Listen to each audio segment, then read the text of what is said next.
Good morning, everyone. I am Bhavna Sharma, Assistant Professor, Department of Commerce, James Greater Noida. In financial accounting, today we are going to discuss about trial balance. Trial balance is a statement where all the debit and credit balance of different accounts are taken down. It is a statement which contains various ledger balance on a particular date.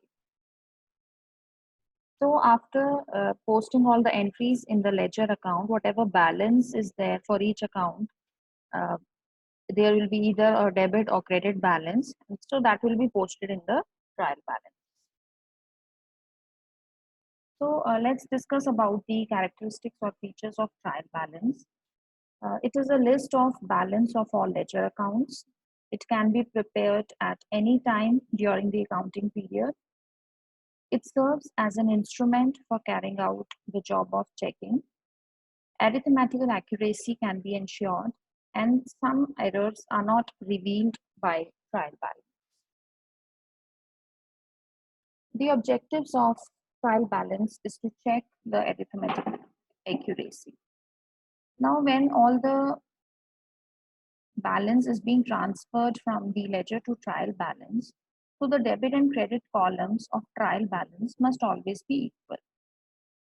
So it is assumed that recordings of financial transactions are accurate. If they are not equal, then it means that they are not arithmetically correct. So this is the important purpose, that it is to provide a check on the arithmetical accuracy of recordings of the financial transactions. Second objective is to help locate accounting errors. Now the trial balance indicates if there is any error committed in the journal and ledger. So it helps the accountant to locate the error, because starting point of locating errors is the trial balance. Next objective is to summarize the financial transactions. Now, business performs a number of transactions during a period of time. So, transactions cannot portray any picture of financial affairs of the business. So, a summary of the transactions has to be drawn. Next objective is to provide the basis of preparing final accounts. The final accounts are prepared to show the profit and loss of the company and the financial position of the business at the end of accounting period. So these accounts are prepared by using the debit and credit of all ledger accounts. So trial balance is the basis through which we can prepare the financial statements of the company.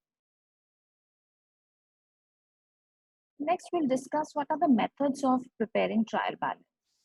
There are three methods how the trial balance can be prepared. One is the total method. In this method, the trial balance is prepared by taking up the total of the debits and credit of all the ledger accounts.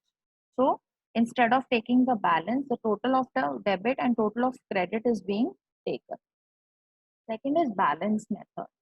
So from the name, it is clear that under this method, only the balance of ledger accounts are taken up to prepare the trial balance, like whatever we have calculated in the ledger. And last one is the total and balance method. Now this is the combination of above two methods, that is total method and balance method. So total is also being taken and balance is also being taken. So both the columns would be prepared. Thank you. That's all for today.